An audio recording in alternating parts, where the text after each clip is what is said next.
Ladies and gentlemen, we are here to speak on the demise of Ricochet, Baldy Man, if you feel what I'm saying. He is out here not doing his thing in AEW. Shout out to Kiro. Go and subscribe to him, Kiro Valentine. He said it when it happened. Ricochet is cooked, if you feel what I'm saying. Let's go on ahead and get into it. Kenny Omer. Let me hear it, man. Listen, I mean, good thing you just called out my boy Carol because as y'all didn't even give him a chance. As soon as he came into AEW, this man literally stepped on the stage. Carol said, "That's it. He's cooked. It's over with." So, I mean, people had this preconceived thing about Ricochet just because he was leaving WWE. They wanted to see him fail in AEW, and I don't think he's failing at all. I mean, he's undefeated on Dynamite up until like last Wednesday. Takeshita beat him, but overall, I think they are kind of leading into something. And I think this could either make Ricochet a superstar or fully expose him to actually not be as good as a lot of people thought he would be. Big Om, what do you think about Ricochet's run in AEW so far? I think it's been fine. Like I think like there's a lot of people who are gonna tell you, oh yeah, like Carol. Shout out to Carol. I love Carol. But like there's a lot of people gonna tell you like, oh man, it's over. It's over. But like, bro, people are like thinking like this man's entire career is over and like no one wants to see him. There's still like a desire for Ricochet to do matches, and he's got an insane move set. He's got all the tools that you would want in like an in-ring performer in that respect. So to me, it's just a matter of like kind of like masking and heightening some of the other things that he needs to work on. Promos are not a strong suit. I am not going to sit here and defend his bad, god awful, disgusting, but like backstage promos that he's been cutting lately. They've been cutting the cheese in those promos. But like, shout out to Steve Blackman.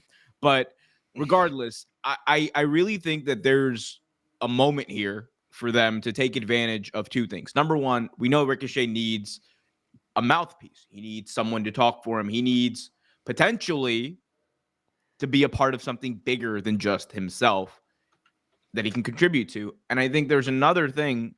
There's a group out there with a leader, with a mouthpiece that is looking for validation within the AEW roster that has been actually recruiting members of the AEW roster. Shout out to Samantha Irvin. But I think that it would be a fantastic idea to pair Ricochet up with the Hurt Business. MVP has already recruited him. There have been multiple backstage segments where they've alluded to this, where they've alluded to prior history. I think it fits here. And I'm telling you this, MVP has the Midas touch on the mic when it comes to getting these guys over in AEW, because you look at just like last week in Chicago and the pay-per-view before that, we had just Brian over here chanting, "We hurt people." Oh yeah, We yeah. heard That's- MVP that's- didn't do that. The theme song did that. MVP ain't do that. No, but MVP is in the theme song, just to let you know. yeah, shout out to my boy Montel Vontavious Porter, trademark, baby. But Oh, brother. like I think that there's a chance for them to do something big, and I think heighten Ricochet and bring him up to another level that he clearly needs like that help in. And I also think it's gonna be great for the Hurt Business to have a guy like that. But Yeah. Kenny Bomb, let me know. Would you like to see that, bro? You know what, Big Om? You said a lot there, and I agree with pretty much everything you said because you said it in the right way. Ricochet has all of the tools he needs in the ring, but backstage and when he's on that mic, it's kind of where he's just not coming through at. But another thing, we know somebody who is really good on the horn, and that's why I threw her picture up here. It's Samantha Irvin. When she was in WWE, she said, I didn't want to be a ringside announcer. I wanted to start off as an announcer and break off to do something else. I think she should give it a shot. I want to see Ricochet become this nasty heel because everybody's always talking so much trash about him. But I mean, he's got it. He's got the girl, man. He can bring her out there and be like, y'all talk this and that about me, but look at my woman. Y'all can't never have a woman like this, make the people who want a woman like that feel something and make them mad at him.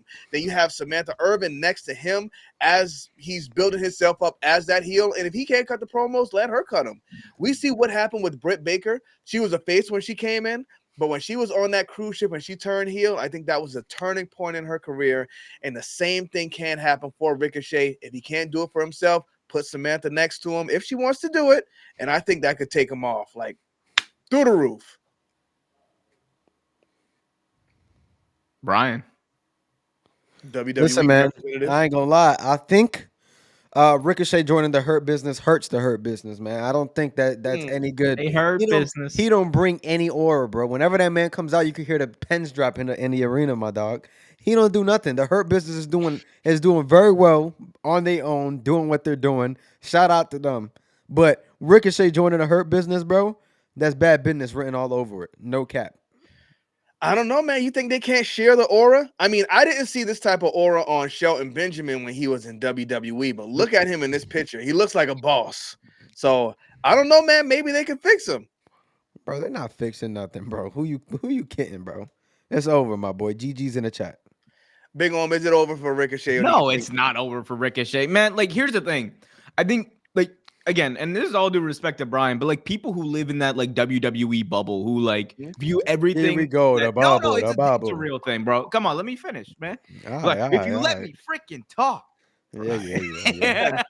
Yeah. No, but like I think like there's a thing like a lot of us, and like myself included for a very long time, tend to think of like wrestling only existing in like WWE, or in the sense of like what WWE does and what WWE fans like or whatever.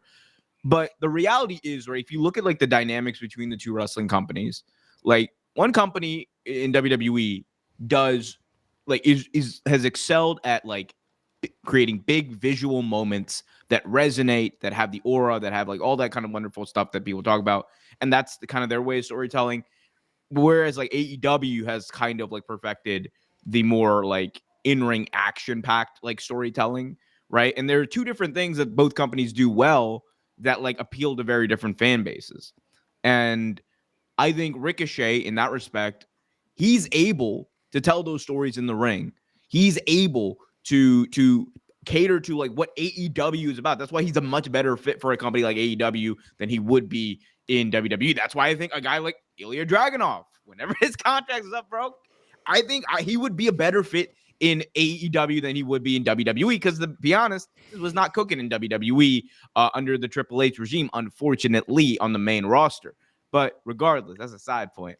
Man, I think it would be great. I think that he has a chance here to heighten himself, make himself feel important. Because right now, I'll be honest, Ricochet the character is bland. Like there's no way to get around it. That man is like raisins and potato salad levels of brand. It's crazy. But there's a chance here to make him matter, to make him a part of something that is bigger than just like being the guy who's out here and known for that match with Will Ospreay. And I think there's a chance to get that guy back, the guy who was Prince Puma, who had that level of stardom in Lucha Underground, to be the guy on the Indies who was tearing it up, who everyone was talking about in 2018. You could not have a conversation with a wrestling fan about wrestling outside of WWE without talking about Ricochet. That's where he was. And I don't know if he's ever going to get back to that level just because of where we are in professional wrestling, but you have a chance to do way, way more than you're doing right now. Yep. And I will say, Big Om, that was kind of a big problem as well, because when he came in, everybody was looking forward to Ricochet and Will Ospreay, and they just blew it off like as soon as he got there. And now, where's Ricochet? What's he doing? What's the direction? It just seems like there's not anything we're looking forward to with him. Nothing. But let us know what y'all think about it. Do y'all think Ricochet should stay on the path of the good and narrow that he's on right now? Should they bring Samantha Irvin in and turn him into a nasty heel? Or should he start to hurt people with the Hurt Business? Thank y'all for tuning into this video. Make sure y'all don't forget to drop a like on it. Smash that subscribe button if you haven't already. And grip that thing or you kiss that ring.